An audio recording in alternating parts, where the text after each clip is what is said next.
तो दोस्तों आज हम फिर से आपके लिए लेकर आए हैं देश दुनिया की तमाम ताजा बड़ी खबरें। सबसे पहली बड़ी खबर में आपको बताएंगे दोस्तों कि लोकसभा चुनाव से पहले बीजेपी को लगा झटका। दिल्ली से भाजपा सांसद गौतम गंभीर ने भाजपा छोड़ते हुए राजनीति से संन्यास लेने का किया ऐलान। मोदी अमित शाह के लिए दिल्ली से झटका। बीजेपी की पहली ही लिस्ट में एक मुस्लिम उम्मीदवार को मोदी ने दिया टिकट। पार्टी ने केरल से लगाया दांव। भाजपा ने की 195 उम्मीदवारों की घोषणा। 33 मौजूदा सांसदों के काटे टिकट। बीजेपी में छिड़ सकती है बगावत। मुसलमानों को दिन रात गाली देने वाले सांसदों का भी मोदी अमित शाह ने काटा टिकट। प्रज्ञा ठाकुर, हर्षवर्धन और मीनाक्षी लेखी को नहीं दिया इस बार टिकट। ब्रिटेन अमेरिका पर भारी पड़े हूती विद्रोही। लाल सागर में डुबा दिया ब्रिटेन का जहाज। बनारस सीट पर प्रधानमंत्री मोदी के सामने खड़े होंगे कांग्रेस नेता सतपाल मलिक। कांग्रेस ने मांगा सुझाव। मोदी अमित शाह की बढ़ सकती है चिंता।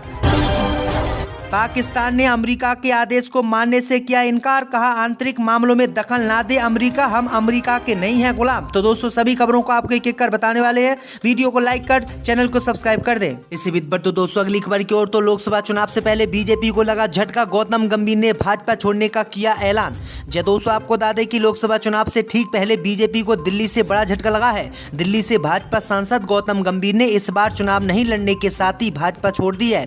इतना ही नहीं, उन्होंने राजनीति से हमेशा के लिए संन्यास लेने का भी ऐलान कर दिया है, जो बीजेपी के लिए बड़ा झटका माना जा रहा है। गौतम गंभीर के भाजपा छोड़ने के ऐलान के तुरंत बाद दिल्ली की केजरीवाल सरकार की मंत्री अतिशी ने बीजेपी पर हमला बोला। उन्होंने कहा कि गौतम गंभीर ने इसलिए बीजेपी को छोड़ा है क्योंकि उन्होंने दिल्ली में काम ही नहीं किया है और दिल्ली में काम नहीं करने के कारण ही गौतम गंभीर इस बार नहीं जीतते और इसीलिए उन्होंने भाजपा को ही छोड़ दिया है। वहीं आपको बता दें कि उन्होंने दिल्ली की जनता से अपील की है कि भाजपा के 7 सांसदों को बाहर फेंक दे और हमें मौका दे। तो दोस्तों अगली खबर की ओर। तो बीजेपी की पहली लिस्ट में एक मुस्लिम चेहरे को बनाया गया उम्मीदवार। पार्टी ने खेल दिया दांव।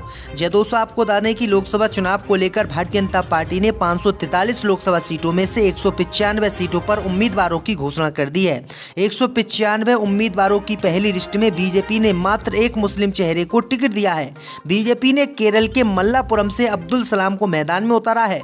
बीजेपी में केरल की 12 सीटें हैं और 12 सीटों पर बीजेपी ने अपने उम्मीदवार उतार दिए हैं, जिसमें अब्दुल सलाम का नाम भी शामिल है। बीजेपी को अपनी छवि से निकलने की बहुत जरूरत है, इसलिए बीजेपी लगातार मुसलमानों के खिलाफ बयान देने वाले नेताओं को भी इस बार टिकट नहीं दे रही है। इसी बीच पर तो दोस्तों अगली खबर की ओर। तो ब्रिटेन अमेरिका पर भारी पड़े हूती विद्रोही। हमला कर डुबो दिया समंदर में जहाज। अमेरिका ब्रिटेन के लिए झटका।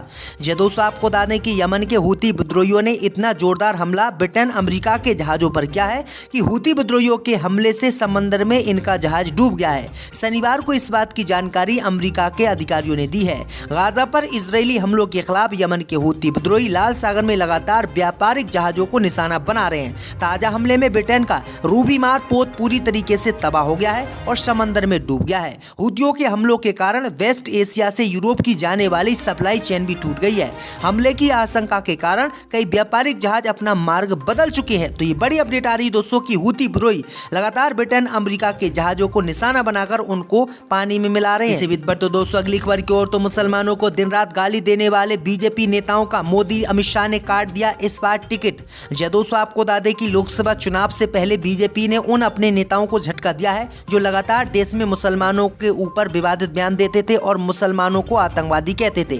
खबर सामने निकल कर आई दोस्तों की 195 उम्मीदवारों की बीजेपी ने लिस्ट जारी की है। इस लिस्ट में बीजेपी ने अपने उन कद्दावर नेताओं का टिकट काट दिया है जो दिन रात मुसलमानों को गालियां देते थे। इसमें बीजेपी नेता और सांसद प्रज्ञा सिंह ठाकुर जो भोपाल से सांसद थी, इनका नाम शामिल है। ये भी दिन रात मुसलमानों को गालियां देती थी। मीनाक्षी लेखी, इनको भी टिकट नहीं दिया है और पूर्व केंद्रीय मंत्री हर्षवर्धन सिंह के अलावा पिछले लोकसभा चुनाव में उम्मीदवार दानिश अली पर विवादित टिप्पणी करने वाले रमेश बुदियूड़ी का भी टिकट काट दिया गया है। तो ये बड़ी अपडेट आ रही है दोस्तों। इसी बीच पर तो दोस्तों अगली खबर की ओर। तो बनारस सीट पर प्रधानमंत्री मोदी के सामने खड़े होंगे सतपाल मलिक। कांग्रेस ने दिया टिकट। जी दोस्तों आपको बता दें कि लोकसभा चुनाव के लिए बीजेपी ने 195 उम्मीदवारों की पहली लिस्ट जारी कर दी है। इसमें प्रधानमंत्री मोदी इस बार भी बनारस से चुनाव लड़ेंगे, लेकिन मोदी पर पुलवामा जम्मू कश्मीर से लेकर तमाम तीखे हमले करने वाले सतपाल मलिक को भी इस सीट से टिकट दिया जा सकता है। कांग्रेस आकालमान ने अपने विश्वास सलाहकारों से बनारस सीट पर सुझाव मांगे हैं, जिसमें सतपाल मलिक का नाम सुझाया गया है। यानी आपको बता दें कि सतपाल मलिक प्रधानमंत्री मोदी के खिलाफ बनारस लोकसभा सीट से चुनाव लड़ेंगे। सतपाल मलिक वही हैं जो बीजेपी में थे और प्रधानमंत्री मोदी के काफी अच्छे दोस्त थे और जम्मू कश्मीर के गवर्नर भी रहे थे, लेकिन अब उन्होंने मोदी के खिलाफ ही मोर्चा खोल दिया है और मोदी के खिलाफ चुनाव लड़ने की ऐलान कर दिया। इसी पर तो दोस्तों अगली खबर की ओर तो पाकिस्तान ने अमेरिका का सुझाव ठुकराया, बात मानने से भी किया इनकार। दोस्तों आपको बता दें कि पाकिस्तान ने लंबे समय बाद अमेरिका को सख्त तेवर दिखाना शुरू कर दिया है।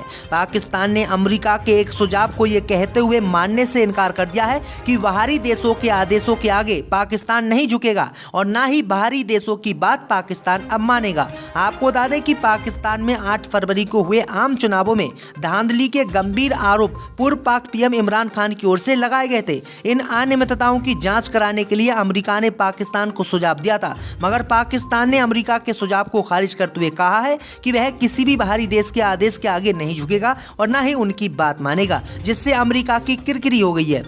इसी बीच पर तो दोस्तों अगली खबर की ओर तो भाजपा की पहली सूची उम्मीदवारों की जारी होने पर अखिलेश यादव ने कसा तंज, कहा पहली ही सूची में भाजपा ने मान ली हार। दोस्तों आपको बता दें कि भारतीय जनता पार्टी ने अपने 195 उम्मीदवारों की पहली लिस्ट जारी कर दी है। इस लिस्ट में प्रधानमंत्री मोदी के साथ 34 केंद्रीय मंत्रियों के नाम शामिल हैं। वहीं यूपी के 51 उम्मीदवारों के नामों का भी ऐलान किया गया है। भाजपा की ओर से यूपी में सिर्फ 4 नए चेहरों को मौका मिला है, जबकि बाकी उम्मीदवार रिपीट किए गए हैं।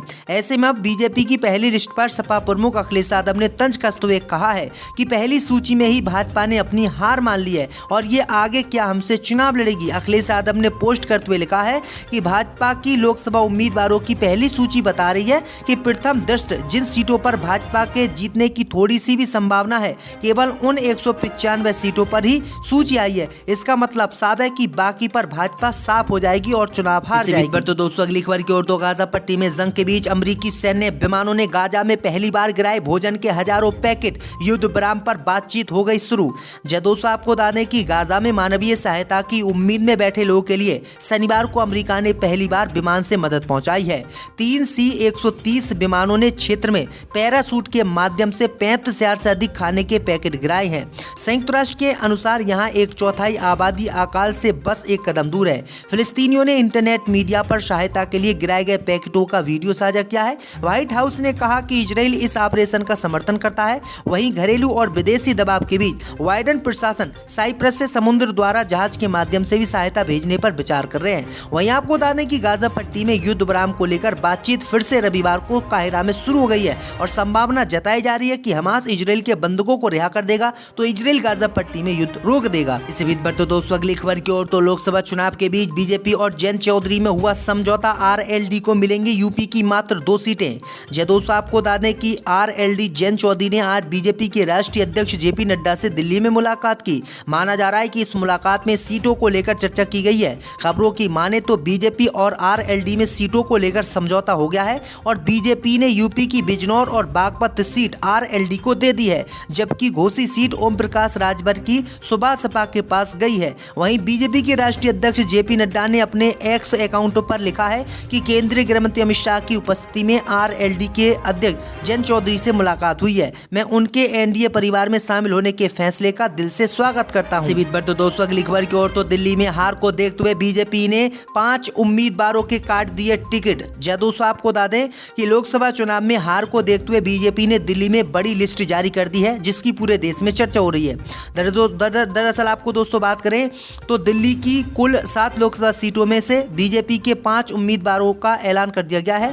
गौरतलब है कि पार्टी ने 5 में से 4 सीटों पर नए उम्मीदवारों को मौका दिया है और 4 लोगों के टिकट काट दिए हैं। चांदनी चौक से प्रवीण खंडेलवाल को टिकट दिया गया है, जो कि कैट के अध्यक्ष भी हैं और साथ ही लगातार व्यापारियों के साथ काम करते हैं।